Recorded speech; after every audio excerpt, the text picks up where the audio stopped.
증거에 대해서 어떤지 얘기를 하고 여기에 대해서 양형에 대해서 얘기를 하고 판결을 선고하는 형태가 되는데요. 네. 지금 예. 서울중앙지방법원 경우에는 형사 20호부 아직 들어오지 않은 판결 선고 들어왔습니까? 진행하도록 네, 지금 하겠습니다. 이제 먼저 출석하신 현장 검사님들 목소리 들어보겠습니다. 예, 성함 말씀해 주실까요? 예.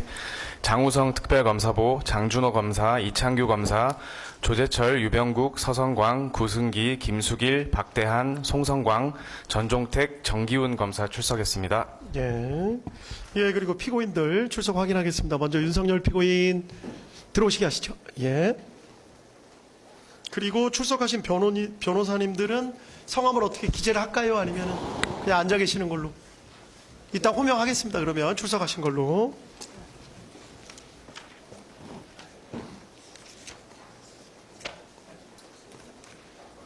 예. 자리에 앉으시죠. 예, 다음 피고인. 예. 그리고 노상원 피고인.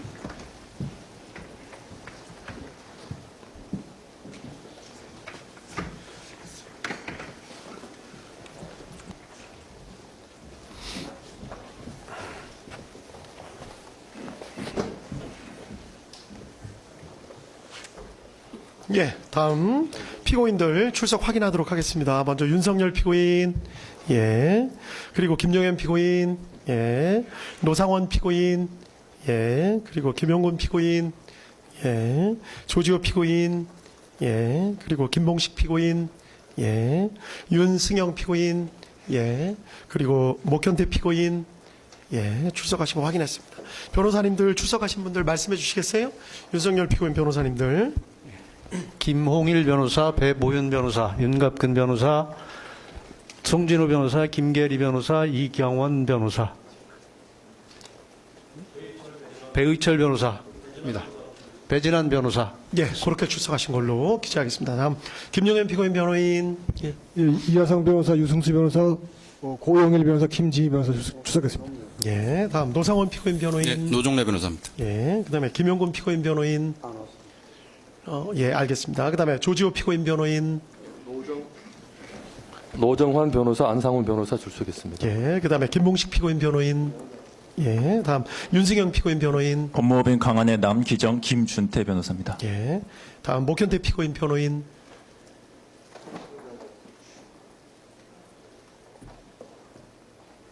장성준 변호사. 예, 장 변호사님.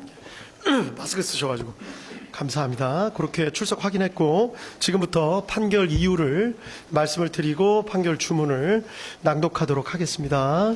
내용이 좀 길기 때문에 조금 길어질 수 있다는 점을 미리 말씀을 좀 드리겠습니다. 그리고 판결이 선고되는 과정에서 뭐 소란이나 뭐 기타 이상한 행동을 하시면 법정에서 퇴정 등 강력한 조치를 취할 수밖에 없으니까 방청하시는 분들 그 점 좀 유념을 좀 해주십시오. 예, 지금부터 259와 129 등 사건 판결 이유를 간략하게 말씀드리겠습니다. 먼저 이 사건 공소사실입니다. 검사는 2024년 12월 3일 대통령인 피고인 윤석열의 비상계엄 선포 및 이후 경찰의 국회 출입 통제, 군의 국회 투입 시도, 이른바 체포조 운영, 선관위 확보 시도 등 일련의 사건에 대해서 피고인들을 다음과 같은 내용으로 공소 제기하였습니다. 피고인들은 국헌문란의 목적을 가지고 폭동을 일으켜 내란죄를 저질렀다. 우두머리 역할인 피고인 윤석열은 내란 우두머리죄, 중요 임무에 종사한 나머지 피고인들은 내란 중요 임무 종사죄에 해당한다. 또 피고인들은 위와 같이 내란죄를 저지르는 과정에서 권한을 남용해서 하급자 등으로 하여금 권리행사를 방해하고 의무 없는 일을 하게 하여 직권남용 권리행사 방해죄를 저질렀다. 이러한 내용으로 공소사실이 구성되어 있습니다. 먼저 수사권 등에 관한 주요 쟁점에 대해서 말씀을 드리겠습니다. 불소추 특권을 가지고 있는 재직 중 대통령에 대한 수사 가능 여부에 대해서입니다. 불소추 특권에 수사까지 포함된다고 보기는 어렵기 때문에 수사의 범위가 문제되기는 하지만 재직 중인 대통령이라 하더라도 수사 자체는 허용된다는 것이 이 법원의 판단입니다. 이유는 다음과 같습니다. 헌법 제84조 불소추 특권이 수사를 포함하는 것인지에 대해서 증거 확보를 위한 수사가 가능한지 여부에 대해서 견해가 나뉘는데 어떠한 수사도 허용되지 않는다는 견해부터 구속 등 강제 수사가 허용되지 않는다는 견해, 모든 수사가 다 허용된다는 견해 등이 나눠져 있습니다. 이 법원은 여러 나라의 헌법 조문 그리고 판례법 국가의 경우 판례 등을 검토를 해보았습니다. 우리 헌법 조문은 대만 헌법, 중화민국 헌법 조문을 참고한 것으로 보이는데 대만은 소추가 아닌 소구라는 표현을 쓰고 있고 대만 법원은 수사는 허용되지 않는다는 입장을 보이고 있는 것으로 파악했습니다. 반면 일본 헌법은 국무 대신에 관한 불소추 특권에 대해 규정하고 있어 우리 조문과는 형식과 내용이 조금 다르기는 하지만 명확하게 소추라는 표현을 쓰고 있고 수사가 허용된다는 전제에서 수사 허용의 범위에 대해서만 의견 대립이 있는 것으로 보입니다. 우리 헌법상 불소추 특권은 대통령 직책의 원활한 수행을 보장하는 데 그 취지가 있습니다. 따라서 이와 관련이 없는 수사까지 모두 제한하려는 취지는 아닌 것으로 보입니다. 따라서 수사 자체가 불소추 특권에 포함된다고 보기는 어렵다는 것이 이 법원의 판단입니다. 자세한 입법례와 분석, 관련 내용 등은 판결문에 자세히 기재해 놓았습니다. 다음 두 번째, 검찰이 내란죄에 관해서 수사를 개시할 수 있는지 여부.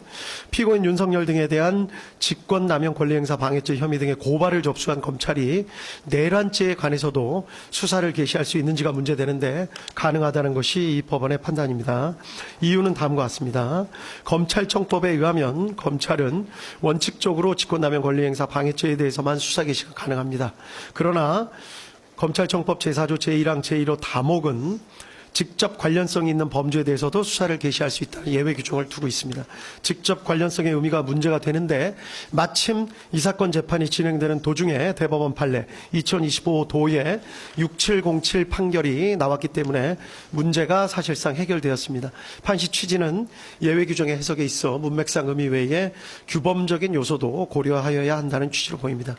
이 사건의 경우에서 고발된 윤석열 피고인에 대한 직권남용 권리행사 방해 혐의 사실을 살펴보면 내란죄와 중간행위나 다른 원인에 매개 없이 연결되고 구체적 개별적 연관관계가 있는 경우에 해당한다고 보입니다.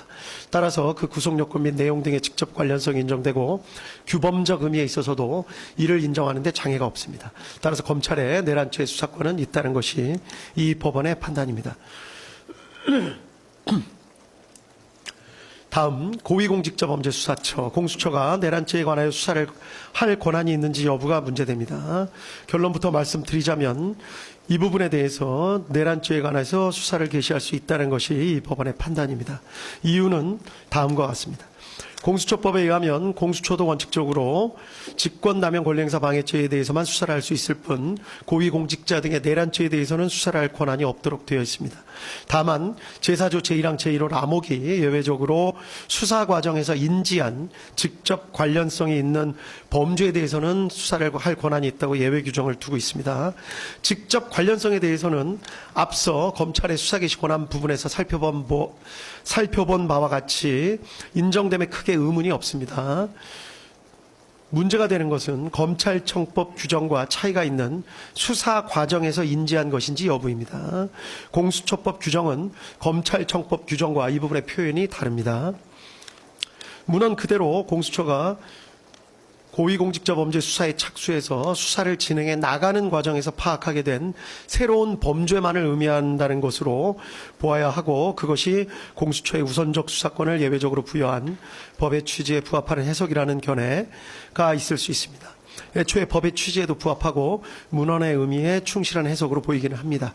위 규정은 통상의 특검법 규정에서 따온 표현으로 보이는데 특검법 등은 처음부터 수사 가능 범위를 명확하게 규정해 놓고 수사를 개시하면서 그 과정에서 인지하게 된 관련 범죄만을 예외적으로 수사할 수 있게 하는 것인 바 공수처법의 위 규정 역시 그러한 취지로 인정되어야 한다는 주장으로 보입니다. 그런데 위 주장에 따르면 결국 공수처가 어떤 고발 사건을 수리했을 때 열거된 죄 중에 공수처가 수사권한이 없는 범죄가 포함되어 있을 때 무조건 수사권이 있는 경찰로 보내야 한다는 결론에 이르게 되므로 쉽게 받아들이기가 주저됩니다. 나아가 한시적으로 수사 범위를 정해놓고 수사를 개시하는 특검 등과는 달리 공수처는 상설기관으로 설치돼서 계속해서 관련 범죄를 수사하고 실체적 진실을 파악해야 할 일반적 수사기관으로서의 성질도 같이 가지고 있다는 점에 비추어 보더라도 그러합니다. 따라서 그와 같이 일률적으로 제한적 해석을 하지 않고 공수처법의 취지에 반하는 것이 아니라면, 즉 효율적인 수사 경제를 저해하지 않으면서 피해자의 방어권을 어렵게 만드는 결과가 되지 않는다면 수사 과정에서 인지한 죄라는 문헌에 포함된다고 보는 것이 바람직하다고 할 것입니다. 이와 같이 보는 것이 검찰청법의 규정과도 통일적인 해석이 가능하여 실무상으로도 바람직합니다. 그런데 이 사건의 경우는 직접 관련성이 인정되고 규범적 의미에서 살펴보더라도 효율적인 수사에 등의 필요가 크다는 점을 부인할 수가 없습니다. 따라서 이 사건의 경우 내란죄에 관해서도 공수처의 수사권을 인정하는 것이 타당하다는 것이 이 법원의 판단입니다. 한편 피고인 측의 주장은 다음과 같은 측면이 있습니다. 즉 공수처 수사의 실질은 공수처는 내란죄에 대한 수사권이 없음에도 직권남용 권리행사 방해죄에 대한 고발장에 내란죄가 함께 기재되어 있었다는 것을 핑계 삼아서 범죄의 중대성과 법정형을 비교조차 하기 어려운 내란죄를 수사한 것이기 때문에 결국 공수처의 행위는 수사권 범위에 관한 규정을 잠탈해서 수사권을 가지고 있지 않은 내란죄에 대한 수사를 진행하는 것이어서 위법하다. 이런 주장도 포함된 것으로 보입니다. 기록을 살펴보면 위와 같은 의심에 일리가 전혀 없는 것은 아닌 것으로 보입니다. 다만 공수처와 별도로 내란죄에 관한 수사권이 있는 경찰이 별도로 수사를 개시하였었고 공수처와 경찰 등이 2024년 12월 11일 공조수사본부를 결성해 협의를 거치기도 했습니다. 그리고 12월 16일 경찰이 공수처의 사건을 이첩하기도 했습니다. 이런 사정에 비추어 보면 법규상의 잠탈 주장은 그대로 받아들이기 어렵습니다. 그리고 무엇보다 강조해야 할 점은 위와 같은 논란이 이 사건에 있어서는 결국 큰 의미가 없다고 보이는 점입니다.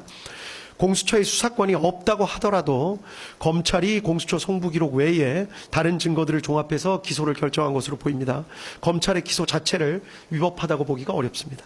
두 번째로 공수처가 수집한 증거를 다 빼더라도 검찰이 수집한 증거들 그리고 이 법원이 증거로 채택하여 조사한 증거들에 의하더라도 지금 유죄로 판단되는 피고인들에 대해서 유죄 판단을 할 증거가 충분하다는 것이 이 법원의 판단입니다. 따라서 공수처의 수사권 유무와 관련된 기소의 적법성, 증거 관련 문제는 결국 발생하지 않습니다.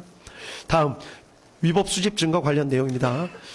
원본성, 무결성이 입증되지 않은 증거 등 다수에 대해서 모두 증거 배제 결정을 하고 이를 판결문에 별지로 첨부하였습니다. 군사기밀 관련된 증거에 대한 위법 수집 증거 주장도 하고 있지만 이 부분에 대해서는 받아들이지 않습니다. 구체적인 위법 수집 증거 관련 판단 부분은 모두 판결문에 자세한 이유를 설치했기 때문에 관련 부분을 살펴보시면 될 것 같습니다. 이러한 사정 하에 해당 증거들, 이 법원이 적법하게 채택하여 조사한 증거들을 에 의해서 다음과 같은 사실이 인정됩니다. 인정된 사실관계는 판결문에 자세히 기재가 되어 있습니다. 간략하게만 강조될 부분에 대해서 말씀을 드리겠습니다. 이 사건의 경위입니다. 피고인 윤석열 당시 대통령은 야당인 더불어민주당이 다수를 점하고 있는 국회가 정부의 주요 관료들을 탄핵하고 예산을 삭감하는 등의 조치를 쉽게 하는 데 반해서 대통령이나 정부는 이에 대항해서 할 수 있는 마땅한 조치가 없다고 생각하였고 사실상 국회가 정부로 하여금 제 기능을 할 수 없도록 만들고 있다고 생각한 것으로 보입니다. 피고인 윤석열은 경호처장으로 일하다가 국방부 장관이 된 피고인 김용현과 이런 생각을 어느 정도 공유하면서 이러한 정치 상황에 대해 한탄하는 일이 잦았고 가끔 방첩사령관 여인영, 특수전사령관 곽종근, 수도방위사령관 이진우 등을 불러 격려하는 자리에서 그와 같은 생각을 표현한 적도 있는 것으로 보입니다. 한편 피고인 김용현은 전 정보사령관 피고인 노상원과 친밀한 관계였는데 이른바 부정선거가 우리 사회에서 벌어지고 있는 것은 아닌지 의심을 하면서 이에 대한 조사나 수사가 필요하다는 데 공감을 가지고 정보사령부 요원들을 활용해서 부정선거 수사를 할 나름의 구상을 한 뒤 피고인 노상원을 시켜서 정보사령관 문상호 등으로부터 정예 요원 명단을 추천받게 하는 등 나름의 부정선거 수사를 준비하고 있었던 상황이었던 것으로 보입니다. 이러한 배경 하에 피고인 윤석열은 국회에서 감사원장 등에 대한 탄핵소추 절차를 진행하는 등의 일까지 생기자 피고인 김용현과 사이에 비상계엄을 선포해서 국회 활동 및 일체의 정치 활동 등을 금지하는 포고령을 내리고 그 다음 국회에 군을 보내 국회의사당 등을 봉쇄하며 국회의원들이 모여서 토의나 의결 등을 하지 못하도록 막고 아울러 국회의장 여당과 야당 대표 등 주요 인사들을 포고령 위반의 형식으로 체포 구금하며 이 기회에 군이 선거관리위원회 서버 등을 확보 분석하고 선관위 전산 직원들을 신문하는 등 부정선거 수사를 진행한다는 내용의 개괄적이거나 구체적인 계획 등에 대해서 서로 합의를 하고 이를 12월 3일 22시경에 실행하기로 계획하고 세부 계획 등을 피고인 김용현에게 맡겼던 것으로 보입니다. 이 사건의 특징인데 피고인 김용현은 방첩사령관 여인영, 육군특수전사령관 곽종근, 수도방위 사령관 이진우 등에게 위 계획을 있는 그대로 알리지 않았던 것으로 보입니다. 아마도 보안 유지를 하거나 또 이들이 반발할 가능성 등을 고려해서 있는 그대로 계획을 밝히지는 않았던 것으로 보입니다. 그 때문에 피고인 김용현은 이들에게 돌려서 말하는 방식으로 어떠한 상황이 있을 것과 그러한 상황이 발생했을 때 어떤 임무를 해야 하는지를 암시하는 방법으로 임무를 부여한 것으로 보입니다.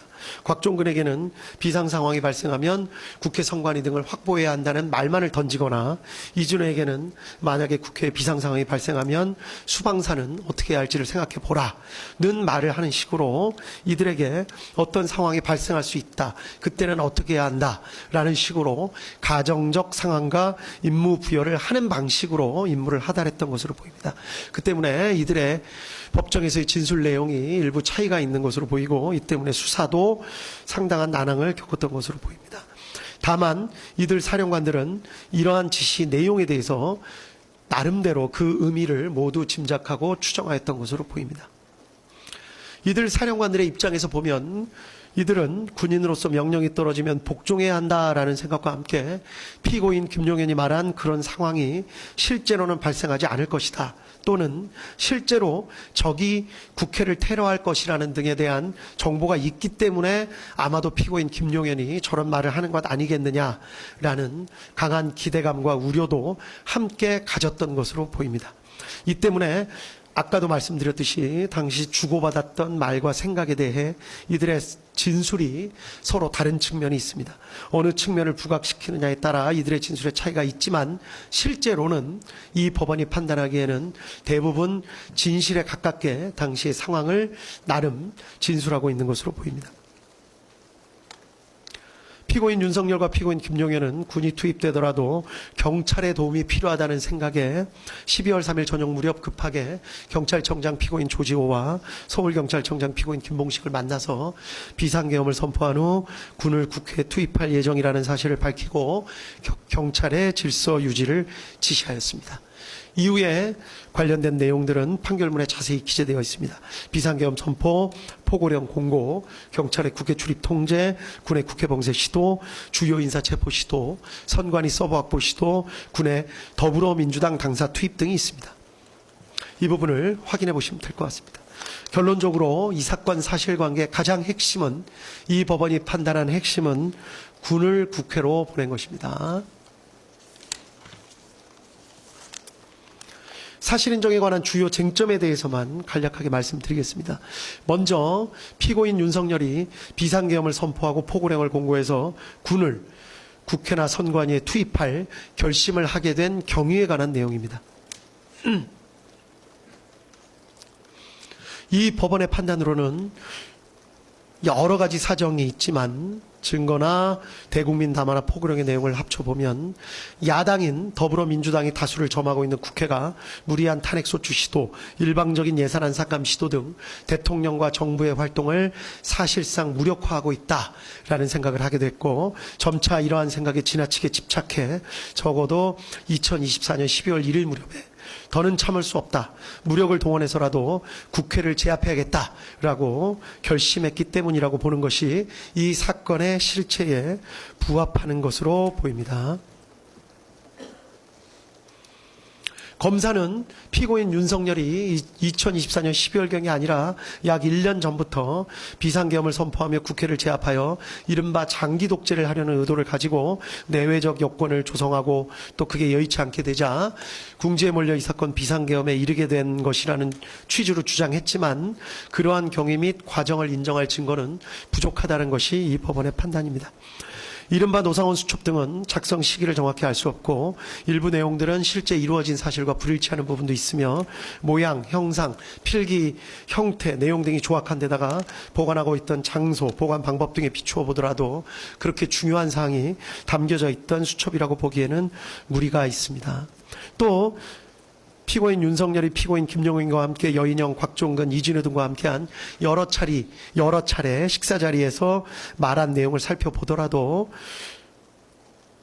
어떠한 의도나 구상, 계획 등을 내비친 것으로 보기에는 무리가 있고 오히려 단순한 불만이나 격정을 토로하거나 하소연, 답답함 등을 내비친 것으로 볼 여지가 적지 않습니다.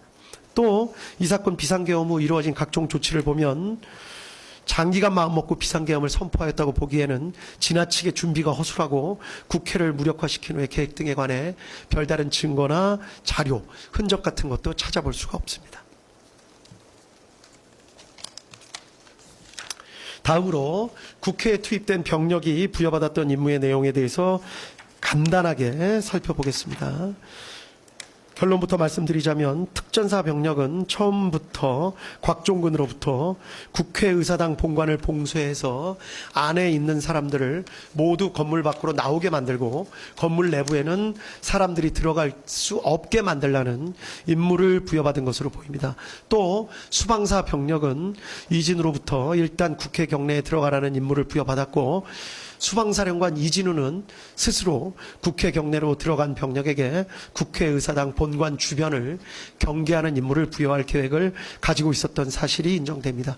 그리고 이러한 내용은 모두 피고인 윤석열의 승인하에 피고인 김용현의 구체적인 이루어진 것으로 평가할 수 있습니다.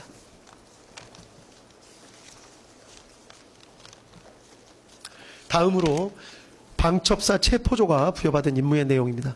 결론부터 말씀드리자면 피고인 김용현이 여인영에게 14명의 구체적 체포 대상자 명단을 불러준 것은 사실로 인정됩니다. 피고인 김용현과 여인영 모두 체포하라는 의미로 이를 이해한 사실 등도 인정할 수 있습니다. 한편 실제 출동한 방첩사 요원들 체포조는 명시적으로 체포된 당사자를 인계받아서 수방사 비원벙커로 이동하는 내용의 임무를 부여받은 것으로 보이기는 합니다.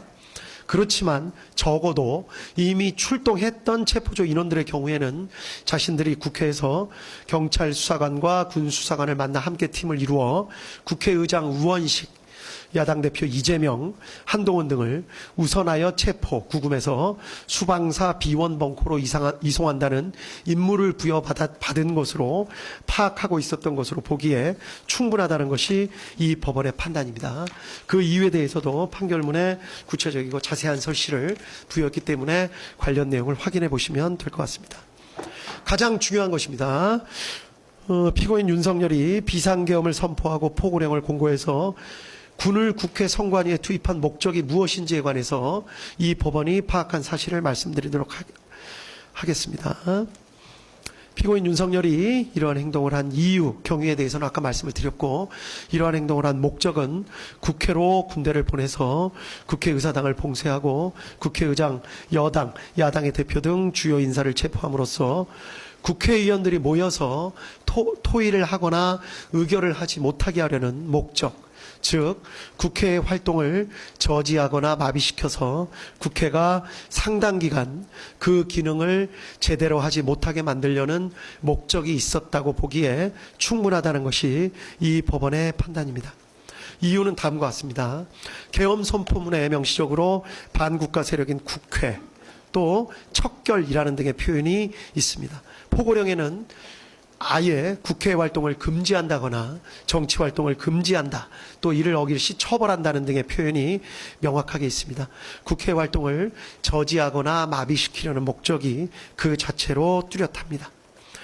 또 여러 가지 사정, 아까 말씀드린 바와 같이 특전사 병력이나 수방사 병력이 부여받은 임무 등에 비추어 보더라도 이러한 사정은 명확합니다. 한편 피고인 윤석열, 피고인 김용현은 위와 같이 군을 투입하면서 언제 군을 철수시킬지에 대한 계획을 전혀 정하지 않았던 것으로 보입니다. 결국 피고인 윤석열 등의 마음먹기에 따라서 군의 철수와 국회